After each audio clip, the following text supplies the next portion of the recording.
السلام عليكم ورحمة الله وبركاته. بسم الله والحمد لله والصلاة والسلام على رسول الله.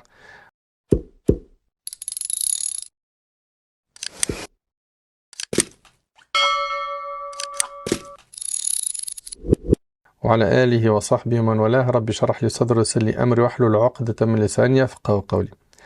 Mes chers frères et sœurs, il y a quelques mois, deux étudiants de Médine ont fait une vidéo sur mon intervention concernant Zakatul Fitr.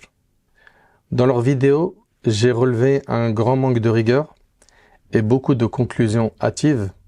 Et sans trop perdre de temps, voyons ensemble leurs remarques ainsi que mes modestes réponses.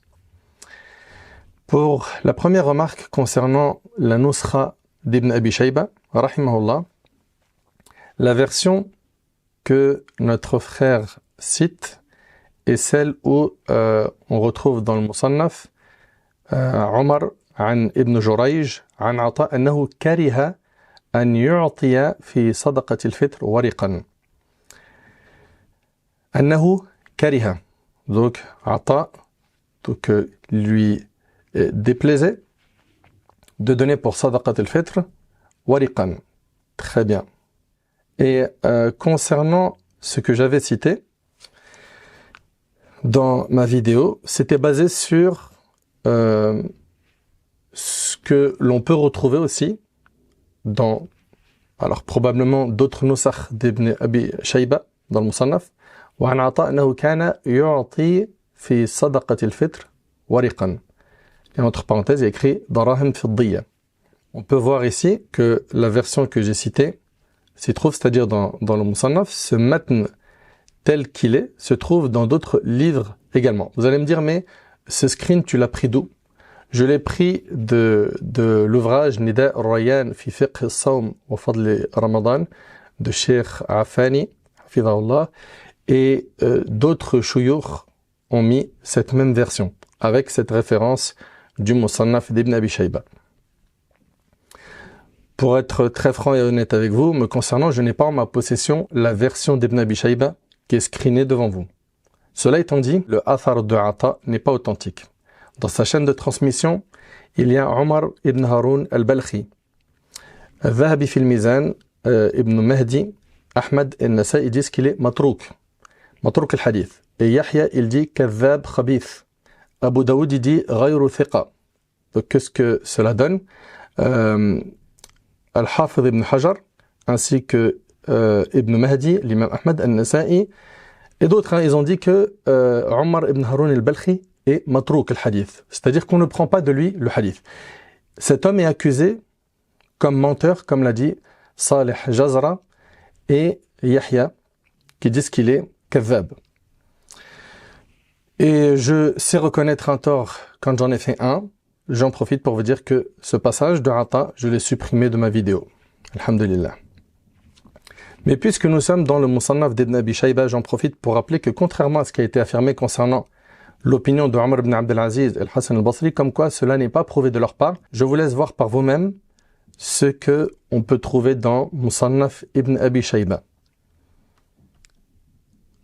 On a ici, dans le Athar 10470, Waki' qui lui, Waki' ibn al-Jarrah est thiqa, hafidh, il fait partie des rapporteurs de Bukhari, Muslim, etc.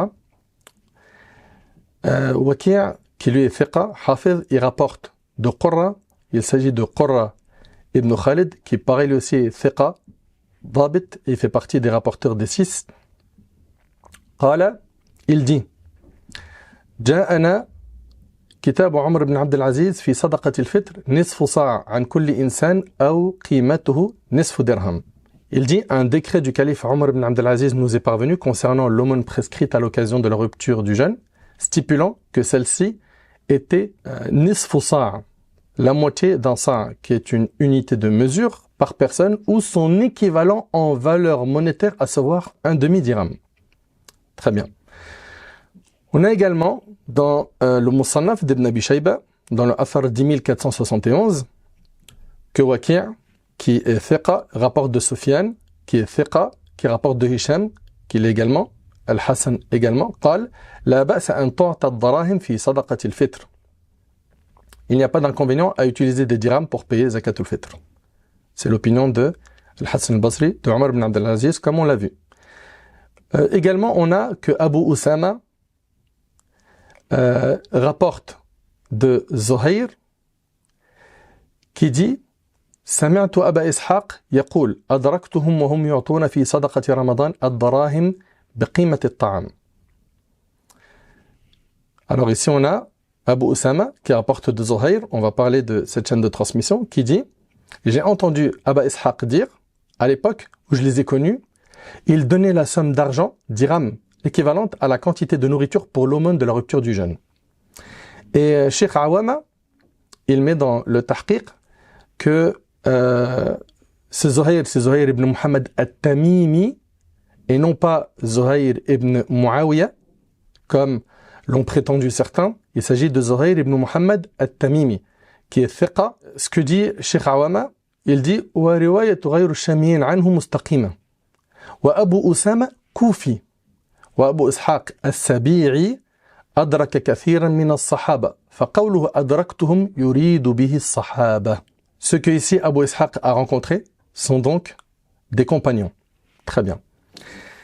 Alors voyons voir un petit peu ce athar, qui est le athar 10472 dans le Musannaf d'Ibn Abi Shayba. Pour ce qui est de Zuhayr ibn Muhammad et non ibn Muawiyah, comme l'ont prétendu certains, il fait partie des rapporteurs des grands savants du hadith. Il est thiqa. Ce dernier rapporte d'Abi Ishaq, un de ses professeurs. Lui, il est né durant le califat d'Uthman, donc il s'agit d'un tabi'i. Il a rencontré de nombreux compagnons, mais il n'a pas entendu des quatre califes. Abu Usama, qui rapporte de lui, est Koufi. Abu Usama, qui rapporte de lui, est Koufi. Très bien. Je répète, Abu Usama rapporte de Zuhayr. Et qu'est-ce que nous dit ici le Bukhari, rahimallah? Il dit, قال البخاري ما روى عنه أهل الشام, il parle de Zuhayr ibn Muhammad. ما روى عنه أهل الشام فإنه مناكير, وما روى عنه أهل البصرة فإنه صحيح. وعن أحمد في رواية الشاميين عن زهير يروون عنه مناكير, ثم قال أما رواية أصحابنا عنه فمستقيمة. Très bien. Abu Usama, qui rapporte de lui, est Koufi. Et l'imam al-Bukhari et Ahmad, comme on vient de le lire en arabe, on dit que toutes les versions venant des rapporteurs de sa région sont bonnes. Et celles des gens du Sham ne sont pas valides. Nous voyons donc qu'il n'y a pas de raison de rejeter ce texte. Wallahu ta'ala a'lam. On voit ici que Zuhayr en question dans le Musannaf est Ibn Muhammad. Cela est souligné dans Hashit Sheikh Awama, dans la page 3310, et non pas Zuhayr ibn Muawiyah comme l'ont avancé certains. Ce dernier ayant rencontré Abi Ishaq à la fin de sa vie lorsqu'il se mélangeait dans les riwayas. Donc on voit donc que on a la parole de Omar ibn Abdel Aziz, Al-Hassan al-Basri, qui est rapportée par des fiqat. Ensuite, notre cher frère affirme que l'imam al-Bukhari n'est pas de l'opinion d'Abu Hanifa. Ce qui est triste, c'est qu'il aurait pu ouvrir un seul sharh dans sa vidéo de Sahih al-Bukhari, comme celui d'Ibn Hajar, ou de l'Aini, Umdatul Qari, ou d'Ibn Battal, pour s'apercevoir que l'imam al-Bukhari est bel et bien de l'opinion d'Abu Hanifa. Mais notre frère ne l'a pas fait, et il s'agit d'un manque de rigueur de la part d'un talib ilm. Il a ouvert Sahih al-Bukhari, il a ouvert beaucoup de livres, sans ouvrir une seule fois un seul sharh de Sahih al-Bukhari, chose qui lui aurait fait gagner beaucoup de temps. Pour commencer, ce frère a considéré que le chapitre de l'imam al-Bukhari concerne la zakat sur le commerce. Il s'est basé sur le mot « ard ». Il a interprété ce mot à sa manière et pas celle des savants. Il t'aurait suffi, cher frère, d'ouvrir au moins Fath al-Bari afin de te rendre compte que tu as mal agi, pour le moins que je puisse dire. Voyons cela. L'imam al-Bukhari, dans son chapitre, il dit « Bab al-ardi fi zakat ». Il met chapitre des biens ard. Ard, ici, c'est autre que l'or et l'argent, donné en paiement de l'aumône légale. Qu'est-ce qu'il nous dit Ibn Hajar rahimallah? Il dit « Qawluhu babu al-ardi fi zakat ». Il nous met « Wal muradu bihi ma'ad al-naqdayn ». Ce chapitre, comme on peut le voir, traite de ce qui peut servir à acheter ou à vendre en dehors de l'or et l'argent, et non la zakat sur le commerce comme le prétend ce frère. Donc dès le départ, tu es parti sur une mauvaise direction et tu as construit en fonction de cette direction. Lorsqu'on médite sur les hadiths de ce chapitre dans Sahih al-Bukhari, on constate qu'aucun parmi eux ne traite de la zakat du commerce. Et voyons ensemble les hadiths de ce chapitre. D'après Tawus, Mu'adh radiyallahu anhu, et bien évidemment, comme l'a signalé notre frère, Tawus n'a pas rencontré Mu'adh, il y a Irsal, et on va parler de ce Irsal, Inch'Allah, qui est Hujja chez l'Ahnaf. Et on va voir ce que Al-Ayni dit dans Umdatul Qari, un livre qu'on aurait aimé que notre frère ouvre pour pouvoir être rigoureux sur ce sujet. D'après Tawus, Mu'adh radiyallahu anhu dit aux habitants du Yémen, donnez-moi des biens ard, vêtements, manteaux ou costumes pour l'aumône légale, pour zakat, à la place d'orge ou de millet. À la place d'orge ou de millet. Parce que comme on le sait, on a plusieurs types de zakat, zakat al-mal, zakat az-zuru', sur les récoltes, et on a sur les animaux, on a plusieurs types de zakat. Il a dit, donnez-moi des biens ard, vêtements, manteaux ou costumes pour l'aumône légale, à la place d'orge ou de millet. Cela vous sera plus commode et sera préférable pour les compagnons du prophète sallallahu alayhi wa sallam qui sont à Médine. Le prophète sallallahu alayhi wa sallam a dit, quant à Khalid, il a constitué en main morte sur le chemin d'Allah ses cuirasses et ses chevaux. Le prophète sallallahu alayhi wa sallam a dit, faites l'aumône, fût-ce de vos bijoux. Il n'a donc pas distingué l'aumône prescrite et l'aumône volontaire au point de vue des biens dits ard. Alors les femmes lancèrent dans le manteau de Bilal leurs boucles d'oreilles, leurs colliers. Il n'a pas non plus distingué l'or et l'argent et les biens dits ard. Ensuite, le hadith qui vient juste après. Selon Anas radiyallahu anhu, toujours dans le même chapitre dans Sahih al-Bukhari. Abu Bakr radiyallahu anhu lui transmit ainsi par écrit les règles tracées par Allah à son envoyé, sallallahu alayhi wa sallam. Celui dont l'aumône légale devra être une chamelle d'1 an révolue et qui n'en aura pas, mais qui aura une chamelle de 2 ans révolue, verra sa bête acceptée en paiement. Et le collecteur lui donnera 20 dirhams ou 2 moutons. Si cette même personne, n'ayant pas la chamelle d'1 an, qu'elle devrait remettre à un chameau de 2 ans révolu. Ce chameau sera accepté en paiement de l'aumône légale, sans addition de quoi que ce soit. Ensuite, le hadith d'après Ibn Abbas radiyallahu anhuma a dit, j'atteste que l'envoyé d'Allah, sallallahu alayhi wa sallam, fit la prière de la fête, avant le prône, donc avant le prêche. Puis, voyant qu'il ne se faisait pas entendre des femmes, il alla vers elle, avec lui Bilal, qui étendait son manteau. Le prophète sallam exhorta, le prophète sallam adressa des exhortations aux femmes et leur enjoignit de faire l'aumône. Alors chaque femme se mit à jeter et se disant Ayoub, montrait son oreille et son cou.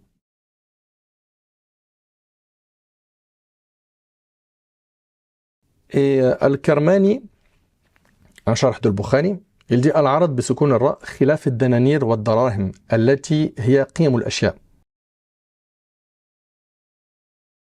Concernant le commentaire de Al-Karmani, c'est surtout une référence au niveau linguistique, d'où le fait qu'il est souvent repris par de nombreux savants comme Al-Hafiz Al-Ayni, pour ne citer que. Pour ce qui est du hadith de Mu'adh, que le frère cite, on y répond de 2 manières. Il est vrai que Tawus n'a pas rencontré Mu'adh. Ça en fait donc un hadith mursal. Mais ce que le frère ne prend pas en compte est que le hadith mursal est accepté comme argument chez les Hanafites, comme le signale Al-Ayni lorsqu'il traite le commentaire de ce hadith dans Sahih al-Bukhari. Les Malikites aussi acceptent le hadith mursal. Donc concernant le fait qu'il y a Irsal et Inqita', c'est vrai, mais rappelle-toi cher frère que Al-Ahnaf accepte le mursal comme argument. Deuxièmement, si on considère que le mursal n'est pas un argument valide, pourquoi est-ce que l'imam al-Bukhari l'a cité dans son recueil authentique? C'est une question qu'on doit se poser. La réponse, elle se trouve dans Fath al-Bari, un autre commentaire de Sahih al-Bukhari que notre frère aurait dû lire avant de faire sa vidéo. Alors, je vous ai mis ici le passage de Fath al-Bari, et on voit que Ibn Rashid, il dit وافق البخاري في هذه المسألة الحنفية مع كثرة مخالفته لهم لكن قاده إلى ذلك الدليل. On avance un petit peu et on voit فلا يغتر بقول من قال ذكره البخاري بالتعليق الجازم فهو صحيح عنده لأن ذلك لا يفيد إلا الصحة إلى من علق عنه وأما باقي الإسناد فلا إلا أن إراده له في معرض الاحتجاج به يقتدي قوته عنده. يقتضي قوته عنده وكأنه عضده عنده الأحاديث التي ذكرها في الباب. Comprenez que même si un texte ne réunit pas toutes les conditions requises pour être authentique, cela ne veut pas dire que l'information est fausse. D'où le fait que l'imam al-Bukhari le cite dans son Sahih, parce que d'autres textes vont dans le même sens que celui-ci, chose qui lui donne du poids. Ça c'est, en résumé, ce que je viens de vous lire en arabe. Concernant le fait que l'imam al-Bayhaqi rahimallah dit que ce texte concerne la jizya, parce que certaines versions du hadith contiennent le mot jizya à la place de sadaqa. Al-Aini répond à cela dans son commentaire Umdatul Qari, explication de Sahih al-Bukhari. Il dit que cela ne peut pas être la jizya pour plusieurs raisons. La première raison est que dans le hadith, on a « Donnez-moi des biens, ard, vêtements, manteaux ou costumes pour l'aumône légale à la place d'orge ou de millet. » Suivez bien. Et l'orge et le millet ne sont pas des biens qui sont payés dans la jizya, et ce sans divergence. Sans divergence. L'orge et le millet ne sont pas des biens qui sont payés dans la jizya. Deuxièmement, l'Aïni dit, rahimahullah, et la version la plus répandue contient le mot sadaqa, et non jizya, et ça c'est rapporté par l'Aïni et aussi Al-Hafiz ibn Hajar rahimahullah dans Fath al-Bari. Dans Fath al-Bari, Ibn Hajar rahimahullah, il nous dit وقوله في الصدقة يرد قول من قال إن ذلك كان في الخراج وحكى البيهقي أن بعضهم قال فيه من الجزية بدل الصدقة فإن ثبت ذلك سقط الاستدلال لكن المشهور الأول. C'est pas mes paroles. Ce que j'ai entendu dans la vidéo, Nader et ses semblables. Non, regarde mon cher frère. Ce ne sont pas mes paroles, ce sont les paroles d'Ibn Hajar rahimallah. Il dit لكن المشهور الأول يعني الصدقة et non الجزية. Al-Aini rahimahullah dans Umdatul Qari, il dit احتج به أصحابنا في جواز دفع القيم في الزكوات. C'est au pluriel, tout type de zakat. في الزكوات. ولهذا قال ابن رشيد وافق البخاري في هذه المسألة الحنفية مع كثرة مخالفته لهم. Subhanallah. On voit ici que l'imam al-Bukhari وافق الأحناف, alors qu'il est souvent en désaccord avec eux. Ce ne sont pas mes paroles, on les retrouve dans Umdatul Qari, on les retrouve également dans ce que nous rapporte Al-Hafiz rahimahullah dans Fath al-Bari. Il aurait juste fallu pour notre cher frère d'ouvrir les commentaires de Al-Bukhari pour se rendre compte de cela. Premièrement, on a dit que l'Aïni a dit que l'orge et le millet ne sont pas des biens qui sont payés dans la jizya, et ça, il n'y a pas de divergence dessus. Également, que c'est le mot sadaqa qui est le plus rapporté et non jizya. Ibn Hajar rahimallah et Al-Aini le cite. Okay? C'est le mashhour. Bien que l'opinion de Bayhaqi existe, c'est pas l'avis majoritaire. Également, Al-Aini rahimallah, il dit Mu'adh s'est rendu au Yémen afin d'y faire la da'wa. Et ces recommandations faites du prophète sallam concernaient les musulmans et non pas les non-musulmans. Et comme vous le savez, la jizya ne concerne pas les musulmans.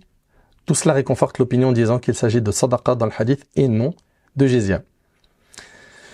Concernant le fait que Al-Bukhari est de l'opinion de l'imam Abu Hanifa, ce n'est pas l'opinion de Nader, Abu Anas et ses semblables, mais plutôt des savants qui ont commenté Sahih al-Bukhari, mais le frère n'a pas ouvert un seul sharh de Sahih al-Bukhari dans sa vidéo, hélas. Al-Aini rahimahullah, il dit ذكر ما يستفاد منه احتج به أصحابنا في جواز دفع القيم في الزكوات ولهذا قال ابن رشيد وافق البخاري في هذه المسألة الحنفية مع كثرة مخالفته لهم. Ça, c'est ce que nous dit ici Al-Aini. Ensuite, Ibn Battal, dans son commentaire de Sahih al-Bukhari, il nous dit اختلف العلماء في أخذ العروض والقيم في الزكاة فقال مالك والشافعي لا يجوز ذلك وجوزه أبو حنيفة واحتج أصحابه بما ذكره البخاري من أخذ معاذ للعروض في الزكاة. Quelques lignes un peu plus loin, qu'est-ce qu'il nous dit ici Ibn Battal رحمه الله?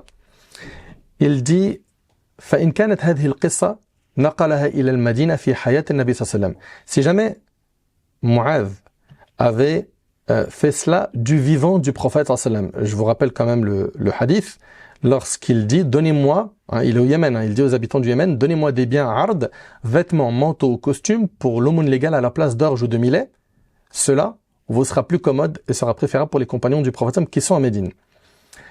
Ici Ibn Battal, il dit que si cette histoire s'est déroulée du vivant du prophète sallallahu alayhi wa sallam, fala mahala annahu qad aqarrahu. Si ça s'est fait au vivant du prophète sallam, il n'y a aucun doute que le prophète l'a approuvé. على جواز أخذ البدل في الزكوات. Très bien. Il dit par la suite لأنه قد علم عليه السلام أن الزكوات ليس فيها ما هو من جنس الثياب وأنها لا تؤخذ إلا على وجه البدل فصار إقراره له على فعله دلالة على الجواز. Donc, il y a plusieurs possibilités. C'est ce qu'avance Ibn Battal, rahimahullah. C'est pas Nader Abou Anas qui invente ça de sa tête. Il dit que si ça s'est fait à l'époque du prophète sallam, eh ben, le prophète sallam l'a approuvé. Ensuite, il nous dit وإن كان بعد موته فقد وضعها أبو بكر بحضرة الصحابة في مواضعها مع علمهم أن الثياب لا تجب في الزكاة فصار ذلك إقرارا منهم على جواز أخذ القيم فتحصل للمسألة اتفاق بين الصحابة. La deuxième possibilité, c'est que ça s'est passé après la mort du prophète sallam et le fait qu'aucun compagnon ne l'a repris vaut pour approbation de la part des compagnons. Al-Aini nous rajoute aussi dans son commentaire Umdatul Qari فإن قلت si tu dis إن قصة معاذ اجتهاد منه que l'histoire de Mu'adh c'est un ijtihad venant de sa part فلا حجة فيها il n'y a pas d'argument dans ce qu'a fait Mu'adh. قلت qui dit ça c'est Al-Aini, il dit كان معاذ أعلم الناس بالحلال والحرام. Mu'adh était le plus savant dans le halal et le haram. وقد بين له النبي صلى الله عليه وسلم لما أرسله إلى اليمن ما يصنع به. Et le prophète صلى الله عليه وسلم lui a indiqué ce qu'il devait faire une fois au Yémen. Donc il y a plusieurs ici possibilités. C'est soit ça a été fait du vivant du prophète sallam et le prophète l'a approuvé, soit ça a été fait après sa mort et les compagnons l'ont approuvé, personne n'a exprimé un désaccord et donc cela signifierait qu'il y a eu ittifaq, un accord entre eux. Et Al-Aini rajoute que c'était le plus savant dans le halal et le haram. وقد بين له النبي صلى الله عليه وسلم أرسله إلى اليمن ما يصنع به. Et le prophète lui a indiqué quand il l'a envoyé au Yémen ce qu'il devait faire. Dans Fath al-Bari, on retrouve ici dans la deuxième ligne قال ابن رشيد وافق البخاري في هذه المسألة الحنفية مع كثرة مخالفته لهم لكن قاده إلى ذلك الدليل. On vient de voir qu'Al-Aini, Ibn Battal, Ibn Hajar qui ont commenté Sahih al-Bukhari confirment que l'imam al-Bukhari est de l'opinion d'Abu Hanifa. Ils ne sont pas les seuls à dire ça. Il y a également Al-Qustulani, Ibn al-Mulaqqin, savant Shafi'i, Muhammad al-Qadir al-Shanqiti. Malheureusement, notre frère n'a pas lu un de ses commentaires dans sa vidéo. Pourtant, ces commentaires sont indispensables pour comprendre ces hadiths. On voit bien jusque-là que sortir la valeur monétaire à la place d'aliments pour Zakat al-Fitr est l'opinion d'Abu Hanifa, rahimahullah, de l'imam al-Bukhari, c'est bien prouvé, d'Al-Hassan al-Basri, de Omar ibn Abdel Aziz, mais il n'y a pas que. La suite arrive. Notre frère m'a repris sur ce qu'a dit l'imam al-Nawawi rahimahullah dans le Majmou'. Pour bien comprendre ce que rapporte l'imam al-Nawawi dans le Majmou', il suffit de revenir au texte de Shirazi que l'imam al-Nawawi rahimahullah commente. Al-Shirazi, il dit ولا يجوز أخذ القيمة في شيء من الزكاة. Il dit il n'est pas permis de prendre la valeur monétaire dans tout type de zakat. Très bien. Ça, c'est donc le texte de Shirazi. An-Nawawi, quand il commente cela, rahimahullah, il dit قد ذكرنا أن مذهبنا أنه لا يجوز إخراج القيمة في شيء من الزكوات في شيء من الزكوات. سبحان الله, c'est au pluriel, tout type de zakat. وبه قال مالك وأحمد وداود إلا أن مالكا جوز الدراهم عن الدنانير. Et regardez, il dit, et son contraire, وقال أبو حنيفة يجوز. Puis, avant de finir ce passage, dans la deuxième ligne en partant du bas, وقال سفيان الثوري يجزئ إخراج العروض عن الزكاة إذا كانت بقيمتها وهو الظاهر من مذهب البخاري في صحيحه. Tout comme on l'a vu, rapporté par Al-Aini, Ibn Battal, Al-Hafiz, رحم الله الجميع. وهو وجه لنا كما سبق. Et notre frère, il s'est arrêté sur cette phrase. Vers la fin, قالوا وهذا نص على دفع القيمة قالوا ولأنه مال زكوي فجازت قيمته كعروض التجارة. كعروض التجارة. كعروض التجارة. Il semble que le frère n'a pas bien lu le kaf ou n'a pas compris l'importance de cette lettre dans cette phrase. An-Nawawi rahimahullah dit qu'il n'est pas permis de donner la valeur monétaire dans tout type de zakat. Il rappelle l'opinion des Malikites et Hanbalites. Puis il nous dit qu'Abu Hanifa le permet, à la fin du paragraphe, il dit que c'est l'opinion de Bukhari, comme on a pu le voir dans les commentaires de Sahih al-Bukhari. An-Nawawi rahimahullah, ce qu'il dit, mon cher frère, il expose l'avis de ceux qui autorisent de donner la valeur monétaire de ce qui est dû en zakat. Il dit que les Hanafites et ceux qui prennent leur opinion, comme le Bukhari, associent toute forme de zakat à la zakat sur les biens commerciaux pour laquelle on peut donner la valeur monétaire.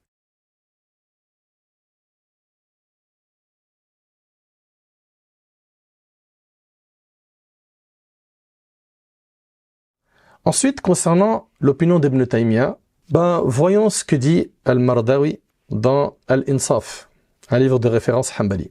Dans le chapitre إخراج قيمة زكاة الأنعام قوله ولا يجوز إخراج القيمة هذا المذهب مطلقا أعني سواء كان ثم حاجة أم لا لمصلحة أو لا. Donc voilà, il interdit de donner la valeur monétaire. Très bien. وغيرها وعليه أكثر الأصحاب وجزم به في الوجيز وغيره وقدمه في الفروع وغيره وعنه أي عن أحمد رحمه الله تجزئ القيمة مطلقا qu'il est permis de donner la valeur monétaire sans problème. وعنه أي الإمام أحمد رحمه الله يجزئ في غير الفطرة que c'est permis dans autre chose que zakat al-fitr. C'est très intéressant ce qui arrive. وعنه تجزئ للحاجة. Donc vous voyez que il parle de tout type de zakat, puis après il va faire la distinction entre zakat al-fitr et le reste des zakawat. Il dit وعنه تجزئ للحاجة عن أحمد que c'est permis de donner la valeur monétaire quand il a une haja, un besoin. من تعذر الفرد ونحوه نقلها جماعة, c'est rapporté par un groupe de savants. منهم القاضي أبو يعلى في التعليق صححها جماعة, ça a été authentifié par un groupe. Donc منهم القاضي في التعليق, et c'est aussi l'opinion de qui? d'Ibn Tamim, منهم ابن تميم وابن حمدان واختاره الشيخ تقي الدين. Et c'est l'opinion de Cheikh Taqiyuddin, qui est Ibn Taymiyyah, rahimahullah, que c'est possible de donner la valeur monétaire dans tout type de zakat. Quand il y a quoi? Un besoin. وقيل ولمصلحة أيضا, que cela est permis quand il y a quoi? Un avantage, un intérêt. واختاره الشيخ تقي الدين أيضا. Subhanallah. Donc on voit qu'Ibn Taymiyyah, rahimahullah, il autorise دفع القيمة dans zakat, dans tout type de zakat, que ce soit en cas de besoin ou de maslaha, où il y a un avantage. Très bien. Et bien c'est ce qu'on retrouve en fait dans Majmou' al-Fatawa d'Ibn Taymiyyah rahimahullah. سئل رحمه الله عمن أخرج القيمة في الزكاة فإنه كثيرا ما يكون أنفع للفقير. هل هو جائز أم لا? Voilà, on l'a questionné sur le fait de sortir la valeur monétaire dans zakat, car c'est plus profitable pour le pauvre. وأما إخراج القيمة في الزكاة والكفارة. Alors, j'attire votre attention mes chers frères sur ce point. Ici Ibn Taymiyyah rahimahullah il dit وأما إخراج القيمة في الزكاة والكفارة. Il dit الزكاة alif lam, c'est tout type de zakat. Ce n'est pas parce que dans le chapitre où il a été questionné sur le fait de donner zakat al-fitr en valeur monétaire et qu'il n'a pas répondu, qu'il n'en parle pas. Ici, il parle de tout type de zakat et il dit wal kafara. Donc il parle du bloc de zakat et du bloc de kafara. Et il dit wa nahwi dhalik. فالمعروف من مذهب مالك والشافعي أنه لا يجوز. Ce qui est connu de l'imam Malik et de Shafi'i, c'est que c'est pas permis. وعند أبي حنيفة يجوز. وأحمد رحمه الله قد منع القيمة في مواضع وجوزها في مواضع. فمن أصحابه من أقر النص ومنهم من جعلها على روايتين. Puis on a vu dans l'Insaf que Ahmad رحمه الله il avait plusieurs opinions. والأظهر في هذا أن إخراج القيمة لغير حاجة ولا مصلحة راجحة ممنوع منه. Pas de problème. Ça ne va pas à l'encontre de ce qu'on vient de voir dans l'Insaf. Et c'est bel et bien l'opinion d'Ibn Taymiyyah que s'il n'y a pas une haja ou une maslaha rajiha, c'est pas autorisé. ولهذا قدر النبي صلى الله عليه وسلم الجبران بشاتين أو 20 درهما ولم يعدل إلى القيمة ولأنه متى جوز إخراج القيمة مطلقا فقد يعدل المالك إلى أنواع رديئة وقد يقع في التقويم ضرر ولأن الزكاة مبناها على المواساة وهذا معتبر في قدر المال وجنسه. وأما إخراج القيمة للحاجة أو المصلحة أو العدل فلا بأس به. C'est ça l'opinion d'Ibn Taymiyyah rahimahullah. C'est celle-là. Et on l'a vu dans l'Insaf. C'est bien celle-là. Ce n'est pas parce qu'il n'en parle pas dans le chapitre de Zakat al-Fitr qu'il n'en parle pas ailleurs. Et puis, dans Ikhtiyarat, Cheikh al-Islam Ibn Taymiyyah rahimahullah, al-Burhani, il dit وأنه يجوز إخراج القيمة في زكاة المال وزكاة الفطر إذا كان أنفع للمساكين. C'est ce qu'on a vu dans l'Insaf et c'est ce qui est rapporté d'Ibn Taymiyyah rahimahullah. OK? Dans Majmu' al-Fatawa. C'est ce qui est connu de lui, c'est tout type de zakat. وأنه يجوز إخراج القيمة.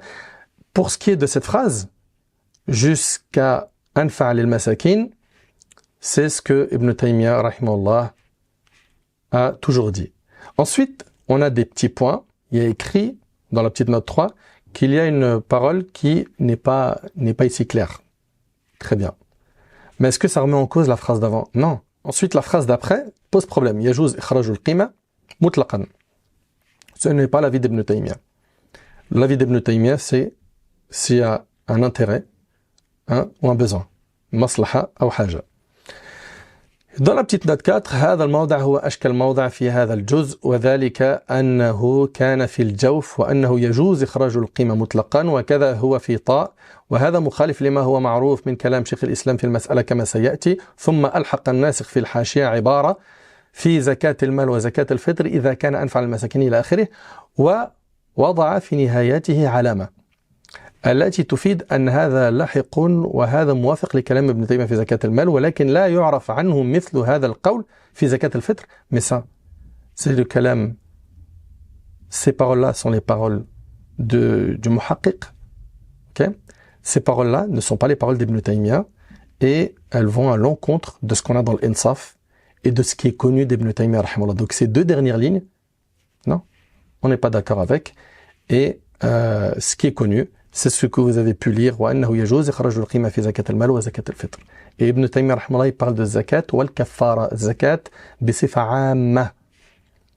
Barakallahu fikum. Mes chers frères, mes chères sœurs, nous venons de voir que sortir la valeur monétaire à la place d'aliments pour zakat al-fitr est l'opinion d'Abu Hanifa rahimahullah, d'Al-Bukhari, d'Al-Hassan al-Basri, d'Omar ibn Abd al-Aziz et d'Ibn Taymiyyah rahimahullah al-Jami'a.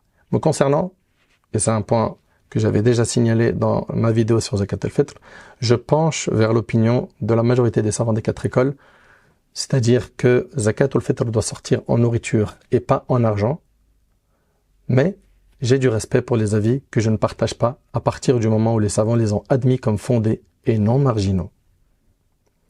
Concernant mes chers frères qui ont fait cette vidéo sur Zakat al-Fitr, je vous recommande de laisser les réfutations aux spécialistes en la matière. Car comme a dit Ibn Hajar rahimahullah, quiconque parle d'un domaine qui n'est pas sa spécialité risque de dire des choses étranges.